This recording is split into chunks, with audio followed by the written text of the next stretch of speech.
On a cold and gloomy day, a cup of coffee is a nice way to warm up.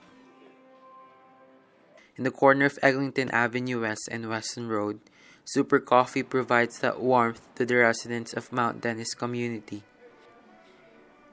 The independent coffee shop that opened in May last year has become the community's social hub, according to owner Cassandra Nicolau. From that side of the counter, I see time and time again neighbors sort of connecting here, people who haven't necessarily talked to each other out on the streets, and yet they connect here in the shop. After the space was vacated, Nicolau took the opportunity to open her own coffee shop in the neighborhood, where people can hang out and enjoy a good cup of coffee. She says Mount Dennis is one of the few neighborhoods in the city where there is no good coffee and no good place to hang out. Walking into the shop, it has a hip urban feel like most coffee shops found in downtown Toronto.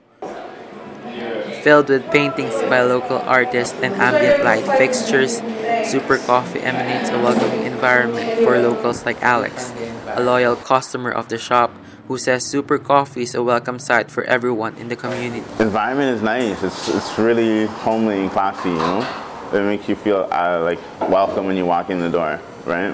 So it's pretty cool. The shop offers a selection of coffee drinks and different varieties of pastries that make many locals like Alex come back.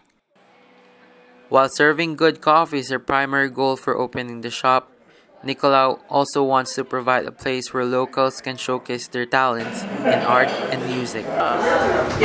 We've created a space where there hasn't been a space yet. The thing about here is it's public and people are, able to have their art or their music or whatever seen within a public context. For Nicolau, she hopes Super Coffee stays for the long haul, as it continues to help the Mount Dennis community through its revitalization, one cup of coffee at a time. Brian Aguilar, Humber Video Reporting.